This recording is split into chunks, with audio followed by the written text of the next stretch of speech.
अबी हुरैरा रज़ियल्लाहु ताला अन्हु रवायत करते हैं कि लैसा शैउन अकरमु अलल्लाहि मिनद दुआ, हसन हदीस है तिरमिज़ी की, कि अल्लाह पाक के नजदीक दुआ से बढ़कर इज्जत वाली कोई चीज नहीं। हम जब बंदे से दुआ करते हैं ना, मांगते हैं तो जलील हो जाते हैं। जब हम अल्लाह से मांगते हैं तो इज्जत वाले हो जाते हैं। वो जो किसी ने कहा ना कि अल्लाह से मांगोगे तो सिर्फ एक से मांगोगे और फिर अल्लाह से नहीं मांगोगे तो हर एक से मांगोगे। अकरम, अल्लाह के नजदीक दुआ मांगने वाला अकरम सुपरलेटिव डिग्री, बहुत इज्जत वाला, सबसे इज्जत वाला। दूसरे के दर पे जाके बंदा जलील हो जाता है, अल्लाह के दर पे आके बंदा इज्जत पाता है। अल्लाह पाक उसका इकराम करता है। इकराम किस तरह करता है?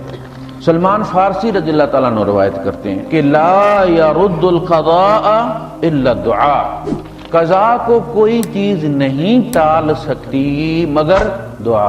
ये जो गले में हम डिश लटका लेते हैं और समझते हैं कि अब सारे मसले हल हो गए, में मांगने की जरूरत कोई नहीं, अब अल्लाह मजबूर हो गया है, ऐसी बात नहीं। दुआ बेहतरीन जरिया है कज़ा को टालने का। नहीं कज़ा टाली जा सकती मगर दुआ के जरिए।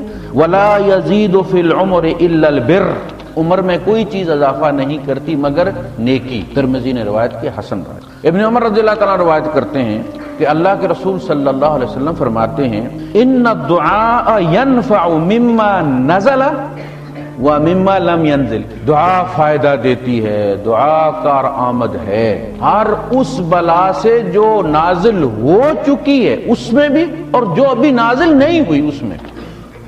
बाज़ बीमारियां वो होती हैं कि लग जाए तो फिर कोई दवा फायदा नहीं देती, जैसे एड्स है, आप उसके बचाव के तरीके इख्तियार कर सकते हैं लेकिन लग जाए तो इलाज कोई नहीं। कहा कि दुआ हर मुसीबत में नफा देती है, मिम्मा नज़ला, जो नाजिल हो चुकी है उसमें भी, व मिम्मा लम यंजिल, और जो अभी नाजिल नहीं हुई, होना है, तुम अब भी वक्त है से रोक। अल्लाह के रसूल सल्लल्लाहु अलैहि वसल्लम फरमाते हैं कि बंदे की दुआ और कज़ा आपस में टकरा जाते हैं। सब्सक्राइब कीजिए हमारे चैनल और दबाइए बेल का आइकन ताकि आपको रेगुलर नोटिफिकेशन अपडेट्स मिल सके।